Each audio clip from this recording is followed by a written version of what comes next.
Hello artists! So today we're going to be learning some of the basics about Zentangles. You guys are going to be able to practice all of these, but first I'm going to show you a few tricks to get started.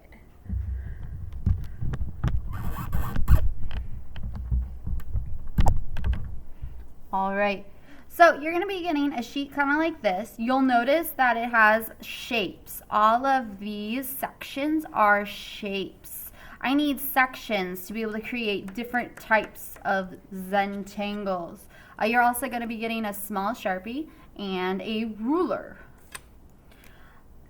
So when I start to do Zentangles, a lot of times I take from different ideas that I've already seen. And you guys will be seeing some of the different ideas that I have for you.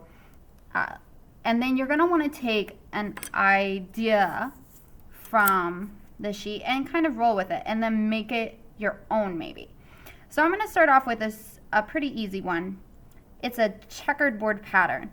And all I'm going to do is I'm going to section off, I'm going to use my ruler and I'm going to section off one of my sections into a checkered board type pattern. I'm going to go this way. I want to try to make sure that even though this line's going diagonal, if I want checkerboard pattern, it's my lines and my checkerboard need to go straight. And then I'm running right up against the section lines. Then I can kind of do something in this checkerboard. Maybe I color them in. Maybe I spend lots of time and make them super dark when I color them in. Zentangles are a lot of fun because you get to doodle. Doodling can be very relaxing. It's a place for your mind to wander and you get caught up in the act of doing. Maybe another idea that I do to make a different type of texture is I do some looser lines, more just really, really tight little lines that don't go quite all the way, and I can kind of go over them. Makes it a little lighter. Notice I went diagonal and I would go every other.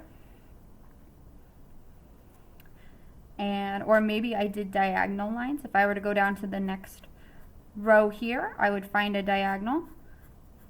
Whatever I do, I'm showing you lots of different things, but in one section you would want to make it pretty consistent.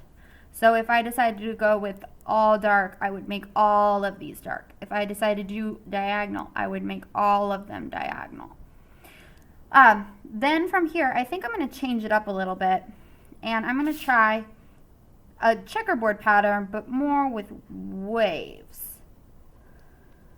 I'm going to draw some wavy lines first, and then I'm still going to do straight lines, I think, and I'm going to use my ruler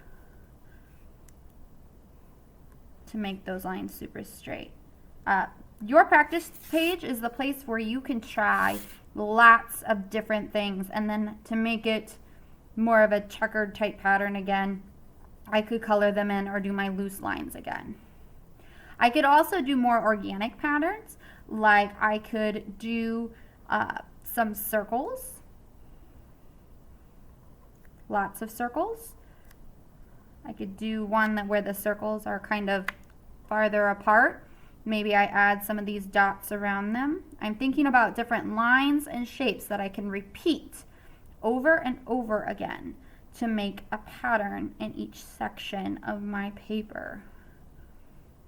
If I'm trying out a pattern that looks pretty complicated and I'm not very confident in it, I'm going to grab a pencil first. and I can always trace over with my Sharpie. These are some things just to help you get started. Happy experimenting!